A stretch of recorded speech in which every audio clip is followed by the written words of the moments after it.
Look, we're not going to deny it, and we talk a lot of Seahawks football here, and I've talked a lot about how I think the Seattle Seahawks are going to find a way to win this division.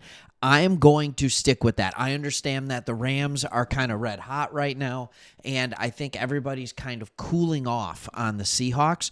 But what many people forget is that the Seahawks had won 4 in a row prior to the rough loss, and it was a rough loss against the Green Bay Packers. There's no doubt about that.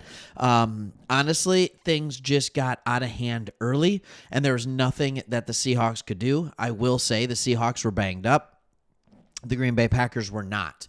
But I'm here to really break down if the Seattle Seahawks can make it and give the great news on the injury front for this team going into a very kind of tricky, but also very, how do I want to say this? Everything's in front of them.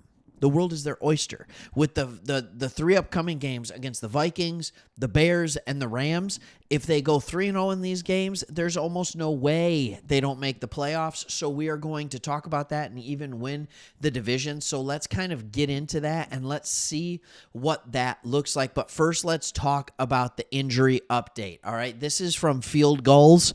All right, and the final injury report is out for the Seattle Seahawks. Huge Week 16 home game against the Vikings, and it couldn't be much more positive. Only tight end Brady Russell, outside linebacker Travis Gibson, and safety Kayvon Wallace, who's still on IR technically, have been ruled out for Sunday. Now, we're Lions fans, and we love talking Seahawks football. We love talking about teams that aren't like in the national media that often because we feel like the Lions haven't been over the years.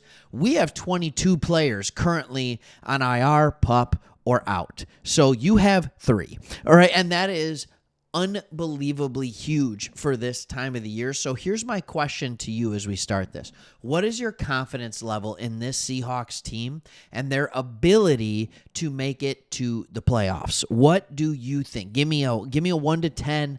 I still feel pretty good about it, and I think Geno Smith being healthy is huge, and it says right here, no one else was even listed as questionable and definitely not doubtful. That means Geno Smith. That means Kenneth Walker. That means Olu Oluwatimi, Zach Charbonnet, and others who have missed time or popped up on the injury report following the Green Bay Packers game are all ready to play. This is a healthy football team, and you get the Vikings at home. The Vikings are red hot. There is no better way to build confidence than to beat a good playoff team. And you can help my Detroit Lions in doing so. So please feel free to do it.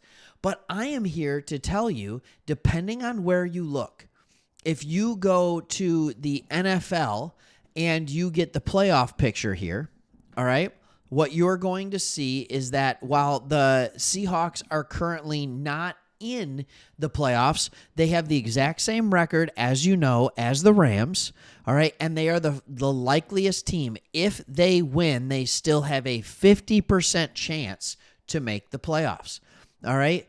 The Rams, if they win, have a 66% chance. The way I look at it, if you win this game, you are truly a 50-50 shot with the Rams to make the playoffs. And then I actually dug a little deeper on this. So the Rams currently hold the tiebreak over you for the division. That's fine, because in the one game that you've played, they beat you. Now, we need to start looking at tie-breaking procedures. And I'm going to pull it up and I'm going to read it to you because, I don't have it perfectly memorized, but trust me, I've done more research on it than I want. So let's look at what this looks like for all of you. First is head-to-head. If you beat them, you're 1-1. Number 1 is out. All right? You need to beat them in the final week of the season. Number 2, best one-loss tied percentage in games played within the division. So in your division, you are currently 3-2. They are 3-1. They have 2 games left in the division. They are playing against Arizona in 2 weeks and then against you. All right? So if they lose that game against Arizona, If you beat them, then they have 3 losses. It's over. You win the division. Like if you have the same record as them. If they win that game against Arizona and you beat them, then you both are 4-2 in the division. So you need to go to the next tiebreak procedure, which is the best one-loss tied percentage in common games. So when I look at your schedule, you both played the AFC East. All right, and this is you guys, and you both have played or playing against the NFC North, and then you play within the division. Those are your common 14 games. So if you look at those games for all of you, right, that is a little bit different. All right, you lost to Buffalo, but you went 3-1 against the AFC East. You beat New England, you beat Miami, and then you beat New York. You went 3-1 against the NFC North. All right, you still have 2 games to go. You are 0-2 so far against the North. And then, so you are 3-1, 0-2, that's 3-3. Then you're 3-2 within your division, so you are 6-5 against common opponents currently. If you look at the Rams, all right, against the NFC North, they lost to the Lions, they lost to the Bears, they lost to Green Bay, and they beat Minnesota, so they were 1-3. Against the AFC East, all right, against the AFC East, this is going to get a little bit more fun. They haven't played New York yet. They beat Buffalo, they beat New England, and they lost to Miami. So 1-3, 2-1. So they are 3-4 in those games, and then they are 3-1 within the division. So they are 6-5. Do you see how everything is adding up to be the exact same? So everything is going to come down to both the Rams-Cardinals game and then the Rams-Seahawks game, at least based on my very small brain capacity. That's what I see. All right? That is the common games. And if you guys have a tie there, it's games within the conference, which, again, I believe would favor you because you are better in your conference games against divisional opponents. All right? That's the way that works, but you lost to New York, you lost to San Francisco. That wasn't helpful for you. All right? But the Rams, well, San Francisco is division, so that's yeah. Anyways, how do I put this? If you beat the Rams, the tiebreakers favor you, even though it is minuscule. So here's what you need to be hoping for if you are a Seahawks fan.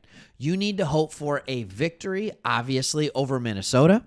You need to hope you can go to Chicago and take care of business against a reeling Chicago Bears team, and then a victory over the Rams. Obviously, the most important thing in all of that is a victory over the Rams. If you are looking at the Rams, you are a huge Arizona Cardinals fan. That's what you are. You want the Cardinals to beat the Rams. Simple. Because if they come in there and they lose to the Cardinals, then it's basically winning you're in that final week. It's winning you're in as long as you take care of business against the Vikings and the Bears. So there you go. I think there's silver linings. Geno Smith is back. Kenneth Walker is back. Your offense is in full force. Let's see what you can do. I think that there's been some stuff. This defense is starting to look good up until that Packers game.